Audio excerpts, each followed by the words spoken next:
Arizona Territory, 1879. The sky was the color of scorched bone when Adalyn Tabor was sold like a sack of grain over a poker table in a smoke-choked saloon. She stood frozen just inside the doorway of the Last Light Saloon in Bisbee, the desert air heavy with sweat and whiskey. Her father's voice carried over the clatter of cards and boots. She's 18, strong, knows how to cook and clean. Take her, Jasper. She's worth more than the debt. Adalyn's heart dropped. Her hands trembled at her sides. Jasper Kane leaned back in his chair, one gold tooth glinting when he smiled. That'll clear the 600, Tabor? Her father nodded, not looking at her, face flushed and eyes darting. That clears it. The men around the table laughed, and Adalyn took a step back, chest tight. Her fingers curled into fists. No, she said, voice shaking. You cannot sell me. But Kane was already standing. You're mine now, darling. Debt's paid. He reached for her wrist, and she jerked away. The room fell quiet. Let her go. The voice came from near the back, calm but firm. Everyone turned. Garrison Tucker stepped out of the shadow of the bar, his hat low over dark, sun-browned eyes. Dust clung to the hem of his coat, his boots worn from 100 miles and more. He looked at her, not like she was a deal to be made, but like a person, like someone. She ain't part of this, Garrison said. I will pay what he owes. Every cent. Kane looked him over, amused. You got $600 in that saddlebag of yours, Cowboy? Garrison nodded once. More. A murmur went up in the room. Kane narrowed his eyes. Why would you throw your money away on some drunk's daughter? Garrison met Adalyn's eyes then. Because she deserves better than being bought. Adalyn's breath caught. Kane laughed, but there was no humor in it. You serious? Garrison walked to the table, reached into his coat, and laid down a thick envelope. Count it. Kane's men did. Whispered to each other. 800, one said. Garrison looked at Adalyn's father. You walk away now. You do not come back. She is not your burden anymore. Her father did not even bother to look at her. He just took the money and left, stumbling into the street like he had won something. Kane spat to the side. She's yours then, Cowboy. Garrison stepped beside her, not touching her, just close enough to shield her with his presence. Come on, he said quietly. Adalyn did not move. She stared at the door her father had gone through, then up at Garrison. His expression was calm, but there was something in his eyes, something steady. She nodded. Outside, the sun had dipped behind the hills, and the wind smelled like dry earth and mesquite. Garrison led his horse, a tall bay with a white star, to the hitching post. You got a place to go? He asked. She shook her head. All right, he said. I have a cabin outside town. It is not much, but it is safe. She hesitated. Why are you doing this? He looked at her. No smile, just truth. Because I could not stand there and watch you be handed off like that. Adalyn's throat tightened. I have nothing to give you. I did not ask for anything. They rode out of town in silence, the sky turning purple above them. She rode behind him, her arms around his waist, the steady rise and fall of his breath under her fingers. His cabin stood at the edge of a cottonwood grove, small and rough-built, but clean. He helped her down, led the horses to the lean-to, then lit the lantern inside. You can take the bed, he said. I will sleep by the fire. Adalyn stood in the doorway, watching him move. He was quiet, careful, like a man used to being alone. She sank onto the edge of the bed, her body still shaking. Is this real? She asked softly. He paused at the hearth, looked back at her. It is. She felt tears sting her eyes, but forced them back. She had cried too many times for too little. He had given up everything, and she did not even know his full name. Thank you, she whispered. He tipped his head once. It's some rest. That night, she did not sleep. She lay curled beneath a quilt that smelled like cedar and dust, listening to the quiet crackle of the fire, the low breath of the wind through the trees, and the steady sound of Garrison's breathing across the room. She did not know who he was, but she felt safer than she had in years. By morning, the sun slid gold across the bare floorboards. Garrison was already outside, splitting wood.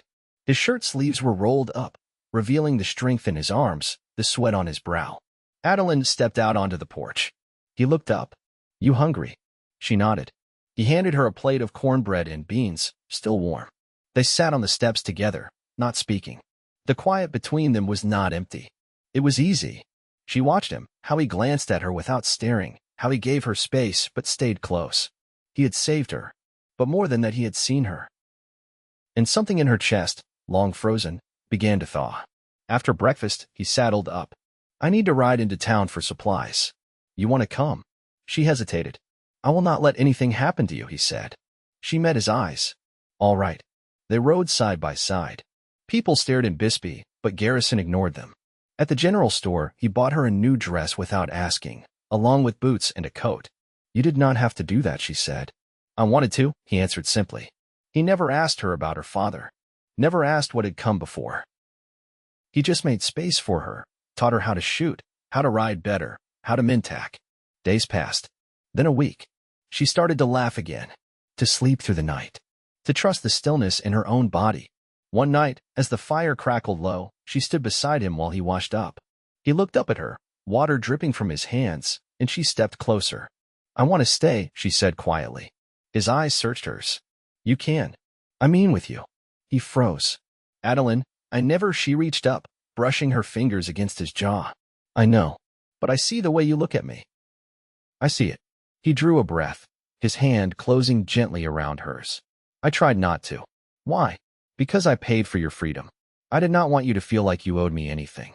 She stepped closer, her chest against his. I do not. But I want you. He let out a long breath, then leaned down, his lips brushing hers slow and careful, like a man who had waited too long for something he did not think he deserved. She kissed him back with everything she had. And just like that, she knew she was home. Adalyn stood barefoot in the creek behind the cabin, the hem of her dress tucked into her belt, skirt hitched just above her knees as she felt the cold pull of water swirl around her calves. Late afternoon sun filtered through cottonwood leaves, the air still and thick with the scent of juniper and wet stone. Her fingers worked through the silt at the bottom, searching for smooth rocks while a dragonfly hovered near her wrist. From the bank, Garrison watched her, one arm resting on the branch of a leaning elm. He didn't say anything for a long while. The quiet had become something neither of them had to break unless there was reason. Today, though, he had one. I've been thinking about building a smokehouse, he said finally. Could cure meat come winter. Maybe trade some down in Tombstone. She looked over her shoulder, brushing damp hair from her cheek. Think you'd get a fair price? If it's good, maybe. But I'd need help bringing down a few elk this fall. It's a two-person job. She waded toward him, stepping carefully over slick rocks until she reached the dry bank. I can shoot straight enough. You ever cleaned one? No. But I've gutted fish since I was a girl. Can't be that different. He handed her a towel from the stump beside him.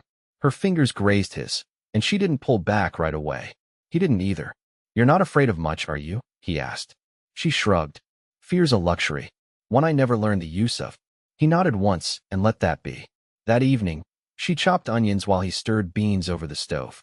The air in the cabin was warm, filled with the sharp bite of smoke and the sweet tang of molasses. The fire snapped behind them, and outside, coyotes howled from somewhere far off in the hills. He glanced at her plate. You always eat so little? My appetite comes and goes, she said, wiping her hands on a cloth. It's better now than it used to be. He waited, but she didn't explain further. After supper, they sat on the porch, their chairs angled toward the darkening sky. Her knees were pulled to her chest, his boot tapped slow against the floorboards. She tilted her head. Where'd you learn to cook? Rail camp north of Santa Fe. Worked with a bunch of Irish laborers who couldn't keep their beans from burning. I got tired of eating charcoal. You always been on your own? Since I was 16. She nodded, watching the stars come out. You ever think of going back east? He asked. No home left there. And I never belonged much, even when I had one. He turned his head toward her. You belong here. The words slipped between them without ceremony. Not tender, not expectant. Just true. She looked at him, mouth parted like she might answer, but instead she leaned slightly forward, reaching for the tin cup at her feet. Her hand brushed his knee. He didn't move. I've been thinking, she said. I could take in sewing. Mrs. Leary in town said she can't keep up with mending her boys' clothes. There's coin in it.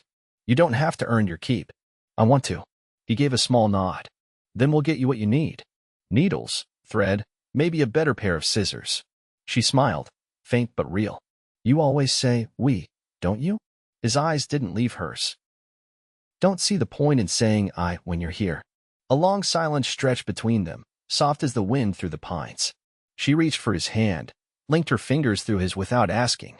He looked down at their joined hands, then up at her again like he was memorizing the shape of her face in the porch light.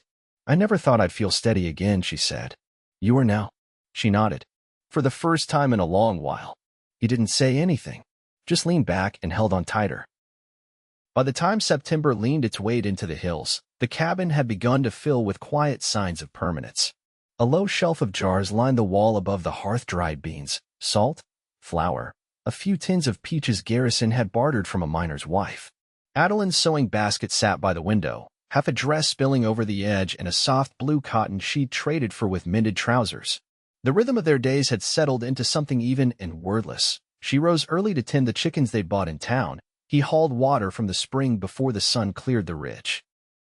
One afternoon, as shadows stretched long across the clearing, she stood in the doorway squinting toward the trail. Garrison had ridden out before first light to help a neighbor mend fencing. She hadn't expected to miss the sound of his boots on the porch or the way he always paused before opening the door, but the stillness of the house without him clung to her skin. When his horse finally came into view, she didn't wait. She stepped off the porch and met him halfway, brushing dust from his shoulder before he'd even dismounted. "You all right?" she asked. He nodded, unwinding the reins from his fingers. "Harlan's steer got into the arroyo. Took 4 of us to get him out. Damn thing kicked me square in the knee." She looked down, saw the torn fabric, the drying blood beneath. "You didn't wrap it? Didn't have anything clean?" He paused, eyes flitting over her face. "Didn't want to take Harlan's wife's hands off her baby, just for my sake." She led him inside without answering. Once he was seated, she knelt beside him, cleaning the cut with cool water, her touch firm but careful. "You ever let folks help you before?" she asked. "Not often." She tied the cloth tight. "You ever plan to?" He gave the faintest shrug. "Maybe I am now." Later that evening, after supper was scraped clean and the fire was down to coals, she stepped outside with the wash basin. The sky above was clear, stars cut sharp against the dark. As she poured the water out into the dirt, she heard the screen door creak behind her. "You thinking about something?" Garrison asked. She didn't turn. "I was remembering something I saw once. Back in Kansas. A woman burying a tin box behind her house. Said it held the last letter her husband sent from the war. She couldn't read it, didn't want to, but couldn't throw it away either." He stepped beside her, his arms folded. "You ever bury anything?" She looked up at him. "No. I carried everything with me." "I can see that." She waited a moment. I buried a Bible once. Not because I stopped believing. Just couldn't carry it anymore." They stood together under the stars, the stillness stretching between them like a second skin. She reached out and took his hand. "I'd like to plant something come spring," she said. "Beans, maybe squash." He nodded. "We'll have to fence the south side. Shade's better there." He turned to her, his voice low. "You think I want to build a life here without you in it?" She didn't answer right away. "Then, I want to marry you, Garrison." His breath hitched, just enough for her to feel it. "Not because I owe you. Not because I feel safe here. But because when I wake up with you in the room, the day feels like it belongs to me." He cupped her face with both hands, rough thumbs brushing the corners of her mouth. "I want that too," he said. "Not just the days. All of it." She leaned into him, their foreheads touching, the scent of sun-warmed cottonwood clinging to his shirt. Behind them, the wind moved through the tall grass like water. Inside the cabin, the fire burned low, but steady. The marriage took place in the preacher's parlor above the livery stable, where the ceiling was low and the windows thin with dust. Garrison wore a clean shirt she'd pressed herself that morning, collar stiff with starch and sleeves rolled neat. Adalyn's dress was pale cream with a faded green hem, borrowed from the seamstress down the road, who'd asked no questions and offered a kind nod as she handed it over. The preacher, an older man with a spine like a fence post and tobacco stains in his beard, read the words slow and without flourish. Garrison's hand never left hers. Afterward, they rode home together, not speaking much, save for the occasional glance. The wind had changed, cooler now, and the scent of pine climbed down from the mountains. That night, Garrison placed a second pillow on the bed. He didn't say anything, just stood there while she untied the ribbon at the back of her dress. She folded the fabric over the wooden chair, the firelight catching the curve of her shoulder. When she turned, he was already reaching for her, his movements sure but reverent, as if every inch of her had been written into him long ago. The next morning, Adalyn knelt in the garden plot, her hands buried in soil gone dry from the last stretch of heat. Garrison stepped out with his boots in one hand. "You're not going to tear up that hole patch, are you?" She glanced back. "I'm shifting it. The roots aren't deep enough here." He crouched beside her, brushing his fingers along a stone sheet unearthed. "You always notice things like that?" "I notice what matters." He picked up the stone and turned it between his palms. "You ever think of raising anything that walks?" She sat back on her heels. "Chickens don't count?" He smiled, not answering right away. "Then, I mean a child." Her eyes narrowed slightly, not in suspicion, but in thought. "I haven't let myself wonder about that. Would you want to?" She looked down at her hands, then up at him. "If it was with you, yes." He nodded once and stood. That evening, a storm rolled in from the south, announcing itself with a low growl and a sky the color of wet slate. Adalyn latched the shutters while Garrison brought in the saddle blanket and checked the lantern. Thunder cracked not long after nightfall, loud enough to rattle the tin on the roof. Rain followed hard, bouncing off the porch in heavy sheets. They sat at the table, the oil lamp casting long shadows across their faces. "Storms used to scare me," she said quietly. "Back in Missouri, we had one that pulled the roof off my uncle's barn. I was 6. Thought the sky might peel open and swallow the world." He leaned forward, elbows on the table. "What changed?" "I stopped expecting safety." Garrison didn't blink. "I hope you start again." She reached across the table, her hand brushing his. "I already have." Lightning split the sky just beyond the trees, the flash catching her wedding ring where it glinted against her knuckle. She watched it for a long moment, then looked back at him. "I didn't think I'd ever want to belong to someone again." "You don't," he said. "We belong to each other." His voice was even, quiet, like the rain that softened after midnight. By dawn, the storm had passed. The air smelled of wet cedar and mud. The garden plot was slick, but nothing had been washed away. Adalyn stepped into the morning light, her hair loose down her back, and saw Garrison already at the edge of the grove, watching the horizon. She walked to him without speaking, slipped her hand into his. He looked down at her, then out toward the still hills. "You ever feel like everything before this was just waiting?" he asked. She nodded. "And now it's begun." The first frost came early that year, thin and white across the field behind the cabin, turning the last squash vines brittle beneath Adalyn's boots. She stood in the garden at dawn, pulling the last of the tubers from the earth with stiff fingers, her breath turning to fog in the air. Inside, Garrison was finishing repairs on the chimney flue, soot on his sleeves and a nail clenched between his teeth. They had been married nearly 2 months.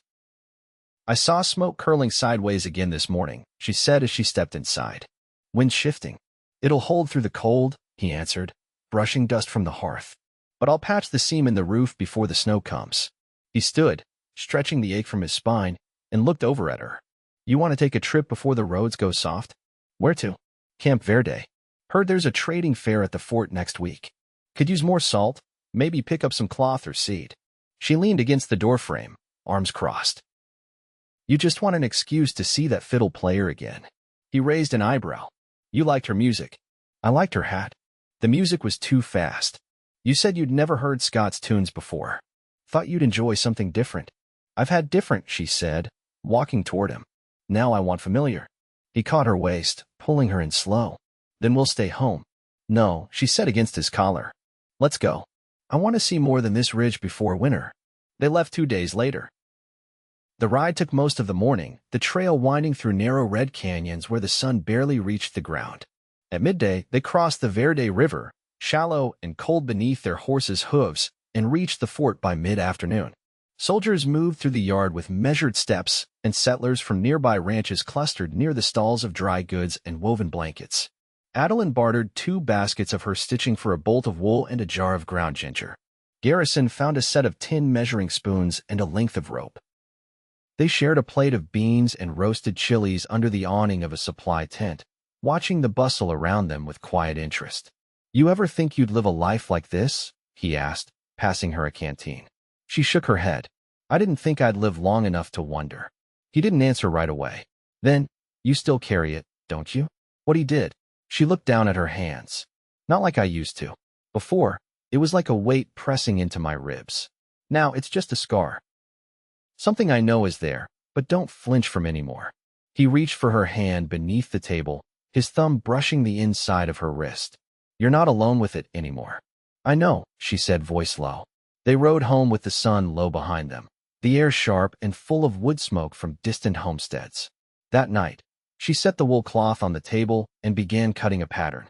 Garrison read by lamplight, boots off, one foot resting against the rung of her chair. By midwinter, the first snow had settled across the ridge in a soft hush. The cabin held warmth now, not just from the fire, but from the things they'd built together. A bench Garrison had carved from pine slabs stood beneath the window. Adalyn's stitched curtains softened the afternoon light. A cradle sat in the corner unfinished, but sanded smooth at the edges. She hadn't said anything at first. It had been a small thing. The way her stomach turned at the smell of coffee, the way her skirts grew tighter. But he had noticed before she did. You gonna tell me, or wait until spring? She had laughed, the sound quick and surprised. How long have you known? Since you stopped wanting beans. Now, she lay curled on the bed, his hand resting on the curve of her belly. The snow fell steady outside, muffling every sound but the fire's slow crackle. You scared? He asked. She turned her face toward him. No, I'm not. He kissed her temple, his breath warm against her skin. We'll raise the child here. Teach them how to mend a fence, how to listen to the wind, and how to make biscuits that don't turn to stone. He chuckled low in his chest. I'm still working on that myself. They fell asleep with their fingers interlaced, the weight of the storm settling gently on the cabin roof. In spring, the garden bloomed thick and early. Bees moved through the squash blossoms, and Garrison built a rail around the porch so Adalyn could sit outside in the afternoons, her sewing resting on her knees. The baby came in April, just after the last frost. A girl, born with a full head of dark hair and lungs strong enough to wake the birds from the trees. They named her Clara, after Garrison's mother. Adalyn held her close, rocking slow in the chair by the fire, and looked over at Garrison as he carved her name into the cradle rail. She's got your mouth, he said. She's got your stubbornness. She's got her own heart, he answered. And the best of both of us. The days turned warm again. Adalyn hung laundry on the line while Clara slept in a basket beneath the cottonwoods. Garrison taught the child how to whistle before she could walk, and by the time she was 2, she could name every tree along the ridge. They stayed on that land, building more than they'd ever thought to ask for. The cabin grew by 1 room, the garden by 3 rows. They planted fruit trees on the south slope, and when Clara turned 5, they gave her a dog with ears too big and a bark that startled the chickens.